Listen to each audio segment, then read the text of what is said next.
கட்சியை கலைக்கிறாரா விஜய்?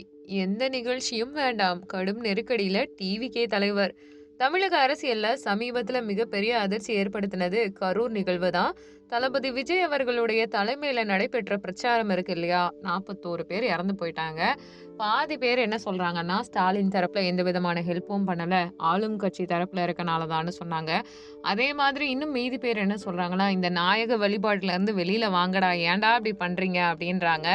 இன்னும் சிலரு, அங்க தான் கூட்டமா இருக்குன்னு தெரியுதுல்ல, எதுக்கு குடும்பத்தோட நீங்க போனீங்கன்னும் கேட்குறாங்க. எல்லாருமே வேடிக்கை பார்த்தவங்க 1000 சொல்லட்டும். ஆனா உண்மை என்ன ஒரு பக்கம் அப்படின்னு பார்த்தீங்கன்னா, ஏற்கனவே நெருக்கடியான ஒரு சாலைய குடுத்துருக்காங்க. அந்த இடத்துல போலீஸ் அவர்கள் பற்றாக்குறை அதிகமாவே இல்ல. சுத்தமா இல்லன்ற மாதிரி தான் சொல்லப்படுது. 41 பேர் இறந்து போயிட்டாங்க. அத ஹேண்டில் பண்ண விஜய்க்கு தெரியல அப்டின்னும் சிலர் சொல்றாங்க. ஏன்னா, அவர் பாதியிலேயே போயிட்டாரு. அந்த இடத்துல ஏன் பேசல அப்டின்னு சொன்னாங்க. அதுக்கப்புறம் அவர் வீடியோவும் வெளியிட்டாரு. அதையுமே நெறைய பேரு மக்கள ட்ரிகல் பண்ற மாதிரி பண்றாரு அப்டின்ற கருத்துக்கள் சொல்றாங்க. இன்னொரு பக்கம் விஜய் அவர்களுக்கு நெறைய சப்போர்ட்ஸும் இருக்கு. இறந்து போன குடும்பங்களுக்கு 20 லட்சம் அப்டின்றது எல்லா தரப்புல இருந்து கவர்மெண்ட்ல இருந்து ஒரு பக்கம், விஜய் தரப்புல இருந்தெல்லாம் வரப்போகுது. ஆனா, இப்படிப்பட்ட கடுமையான சூழ்நிலையில மக்களுடைய இறப்பு அடுத்து விஜய்க்கு என்ன மாதிரியான ஒரு பெயர குடுக்க போகுது?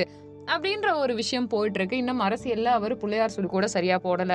அதுக்குள்ள அவருக்கு 1000 பிரச்சனைகள் வருது. அவர் ஒவ்வொரு இடங்கள்லயும் போயிட்டு தங்குறதுக்கு இடம் கேட்டா குடுக்க மாட்டேங்கிறாங்க. சேர்ஸ் அவருக்கு குடுக்காம போன வாட்டி டிவிகே மாநாட்டிலேயே கேரளால இருந்து சேர இறக்குன மாதிரியும் சொல்லிட்டு தான் இருக்காங்க.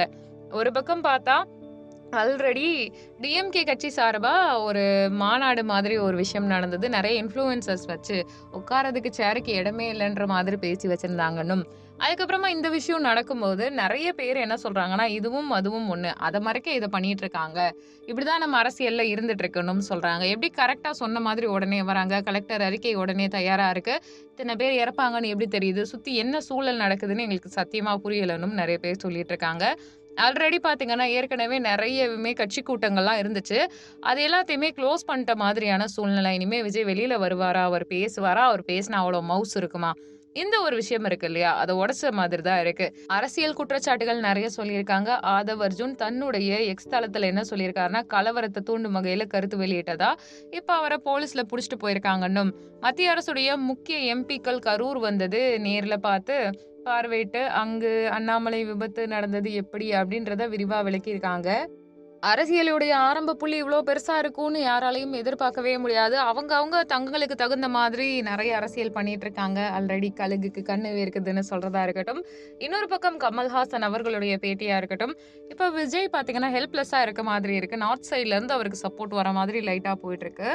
ஸோ, இப்படிப்பட்ட சூழ்நிலையில விஜயால இந்த கட்சியில தாக்கு பிடிக்க முடியுமா? சுத்தி என்ன நடக்க போகுதுன்றத கமெண்ட் பண்ணுங்க. நம்ம சேனல லைக் பண்ணுங்க, ஷேர் பண்ணுங்க, சப்ஸ்கிரைப் பண்ணுங்க.